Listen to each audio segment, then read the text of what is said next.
ఓం గురుబ్రహ్మ గురువిష్ణు గురుదేవో మహేశ్వర గురు సాక్షాత్ పరబ్రహ్మ తస్మై శ్రీ గురవే నమః. సాధకులకు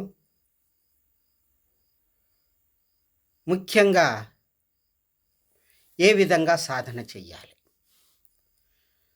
సాధన యొక్క ఫలితం ఏ విధంగా ఉంటుంది, మనం చేసేటటువంటి లోపాలు ఏమిటి, ఇవన్నీ కూడా మనం చర్చ చేసుకుంటున్నాం. భగవంతుడు దయచేత ఈ జన్మ ఇచ్చినందుకు ఈ జన్మ సార్థకం చేసుకోవాలి, లేకుంటే జన్మ వృధా అయిపోతుంది. అట్లా కాకూడదు. అందుకే చిన్న చిన్న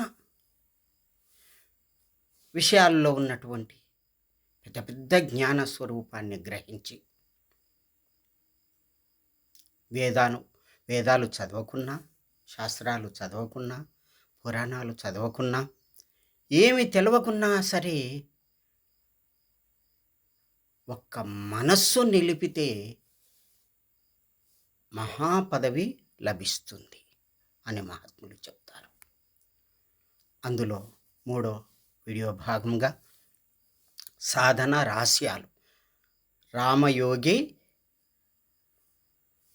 యొక్క సాధన రహస్యాలు, శాస్త్ర విషయాలు, ఇవన్నీ మనం చర్చ చేసుకుంటున్నాం. భక్తి, నారద భక్తి. ముఖ్యంగా నారదుడు ఏమి తెలియని ఒక చిన్న పిల్లవాడు మహాత్ముల యొక్క పూజ చేసిండు, వాళ్ళు చెప్పినటువంటి పని చేసిండు. వారు చెప్పేటటువంటి భాగవత కథ గానాన్ని శ్రద్ధగా విన్నాడు. విన్న తర్వాత అతనికి భగవంతుని మీద, భక్తి మీద శ్రద్ధ కలిగింది. తన యొక్క మానవ శరీరంలో ఉన్నటువంటి లోపాలను గ్రహించాడు ఆ చిన్నతనములోని. అతనికి ఏమనిపించింది, వాళ్ళు వదిలిపెట్టినటువంటి చాతుర్మాస్య వ్రతములో వాళ్ళు తినగా వదిలిపెట్టినటువంటి అన్నాన్ని తినేవాడు, వాళ్ళ సేవ చేసేవాడు, బట్టలు ఉతికేవాడు, పదాభివందనం చేసేవాడు. ఆ విధంగా శ్రద్ధగా చేయడం వల్ల వాళ్లకు దయ కలిగింది. భక్తిలో ముఖ్యంగా దయ అనే పదం చాలా ఉత్తమమైనటువంటిది. ప్రేమ, దయ, ప్రేమ. ఆ దయ వలన వాళ్ళకు ఏమి వాళ్ళ మనసులో ఉద్భవించింది? ప్రేమ ఉద్భవించింది. ఈ బాలునిపై ప్రేమ ఉద్భవించింది. ఆ ప్రేమనే మంత్రోపదేశానికి మూల కారణమైనది. వాళ్ళు వెళ్ళిపోయిన తర్వాత ఒక రాగి చెట్టు కింద కూర్చొని సాధన చేస్తూ వారికి భగవంతుని దర్శనం అయిన తర్వాత జ్ఞానోదయం కలిగింది. మళ్ళీ భగవంతుని గురించి ఏడ్చాడు. తర్వాత ఇంకా సాధన చెయ్యాలి అనే భావన కలిగింది. అతని లోపట ఏమి ఉద్భవించింది? భగవంతుని యొక్క స్వరూప దర్శనం తర్వాత ప్రేమ అంకురించింది.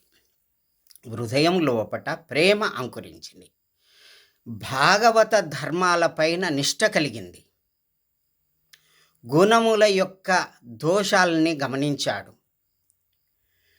ప్రేమ యొక్క పరాకాష్ఠ ఏమిటో తెలుసుకున్నాడు. ప్రేమ అంటే లౌకిక ప్రేమ కాదు, అది ఒక చిన్న ఇది.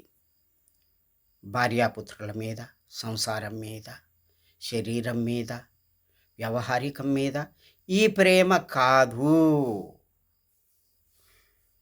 కామక్రియ ప్రేమ కాదు.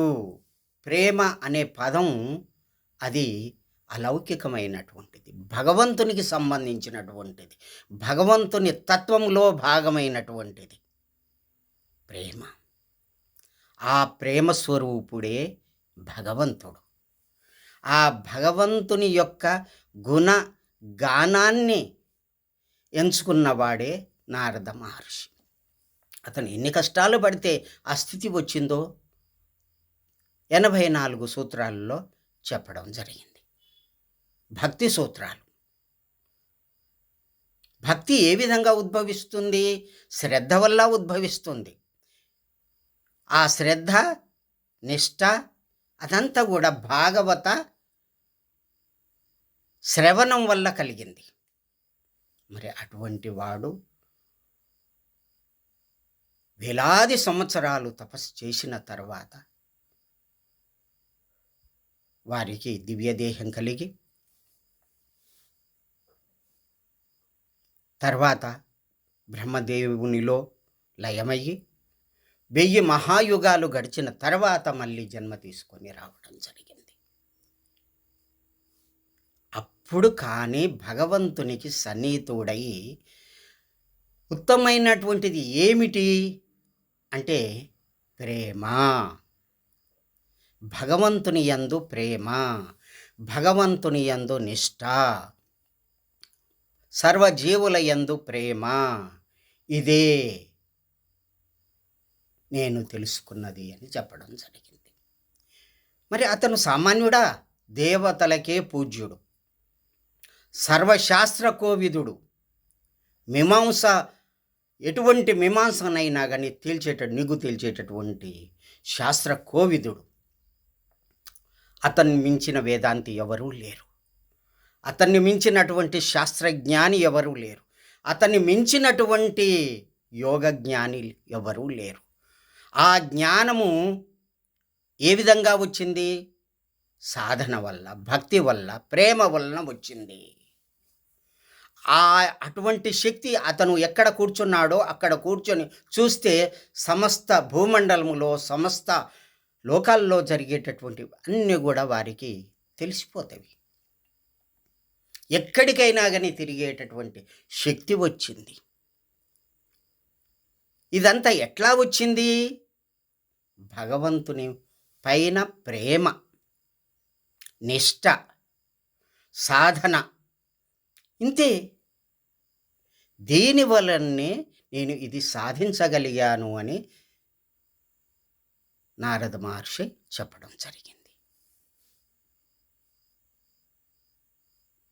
హనుమంతుడు ఏ విధంగా ఎక్కడైతే రామాయణ కథాగానం జరుగుతుందో అక్కడే హనుమంతుడు ఉన్నట్లుగా, భక్తులు ఎక్కడ ఉంటే నారదుడు అక్కడే ఉంటాడు.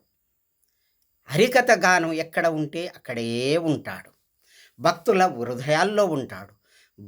భక్తిని ప్రేరేపిస్తాడు, భక్తి మార్గంలో నడిపిస్తాడు. అటువంటి నారదుని యొక్క చరిత్ర మనం తెలుసుకుంటే మనం ఎంత అల్పులమో తెలుస్తుంది, మన యొక్క స్టేజ్ ఎంతో తెలుస్తుంది, మనం ఎటు చేసేటటువంటి సాధన ఎంత లుప్తమో తెలుస్తుంది. కాబట్టి మనము పరమాత్ముడైన నారద మహర్షి యొక్క వాక్కులను ఆధారముగా చేసుకొని ప్రేమ రూపాన్ని నింపుకొని సర్వజీవుల పైన ప్రేమను ప్రదర్శిస్తూ ఎవరైతే సాధన చేస్తారో వారు కూడా నారద మహర్షి యొక్క రూపాన్ని, ఆచార్య పదవిని ధరించేటటువంటి స్థితి కూడా వచ్చే అవకాశం ఉందని మనవి చేస్తున్నాను.